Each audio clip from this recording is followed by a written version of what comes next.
안녕하세요.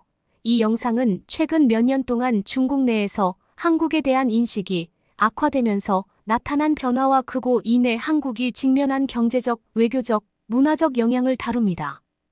한중 관계는 과거 매우 긴밀하게 유지되어 왔지만 최근 발생한 여러 사건들로 인해 새로운 도전과 변화를 맞이하게 되었습니다. 이 이야기는 2023년부터 시작된 한중 관계 악화의 배경을 통해 한국 사회가 겪고 있는 변화와 그에 따른 대응을 함께 살펴봅니다. 2023년 한국과 중국의 관계는 미국과의 군사협력이 강화되면서 다시 긴장 상태에 돌입했습니다. 그 중심에는 사드라는 단어가 있죠. 사드는 한반도에 배치된 고고도 미사일 방어체계로 2017년 사드 배치가 처음 이루어졌을 때에도 중국은 매우 강하게 반발했습니다. 그런데 2023년 들어 사드 추가 배치 논의가 다시 부상하면서 중국 내 반한 감정이 급속도로 확산되기 시작했습니다.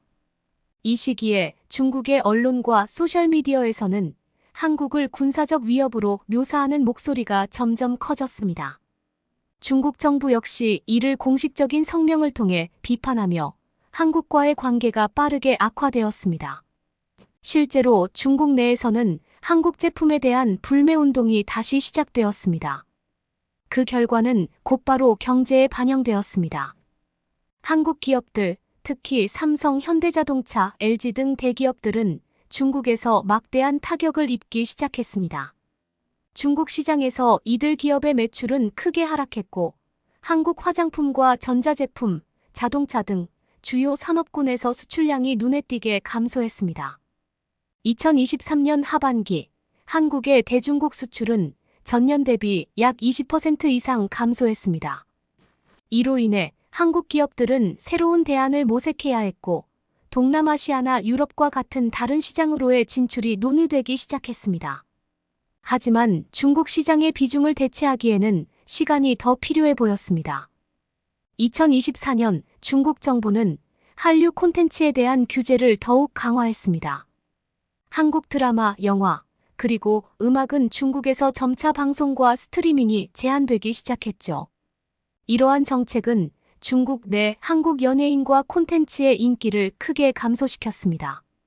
중국에서 큰 인기를 끌던 K-팝 그룹들의 공연 역시 차질을 빚었습니다. BTS와 블랙핑크와 같은 글로벌 스타들도 중국 내에서 활동을 중단해야 했습니다.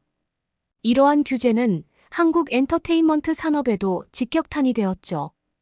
2024년 초 한류 콘텐츠로 인한 매출은 중국에서 30% 이상 감소했으며 이는 한국 연예기획사들에게 큰 타격을 안겼습니다. 같은 해 중국 정부는 자국민의 한국 여행을 제한하기 시작했습니다. 이에 따라 중국인 관광객들의 숫자가 급격히 줄어들었죠.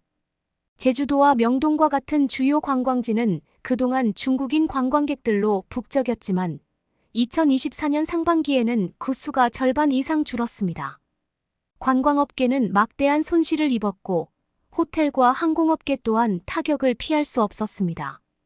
한 예로 2024년 1분기 동안 중국인 관광객의 감소로 인해 한국 관광산업 매출은 전년 대비 약 40% 감소했습니다. 이처럼 중국인 관광객의 감소는 한국 경제에 깊은 영향을 미치고 있었습니다. 2025년에 들어서면서 한중 간의 무역 갈등은 더욱 심화되었습니다.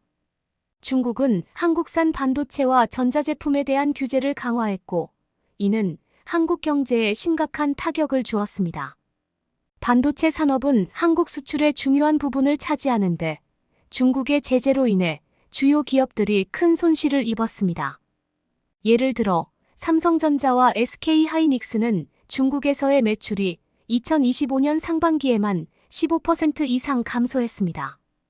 한국 정부는 이러한 상황에 대응하기 위해 동남아시아와 유럽 시장으로의 수출 다변화를 추진했지만 당장의 경제적 손실을 메우기에는 어려움이 있었습니다.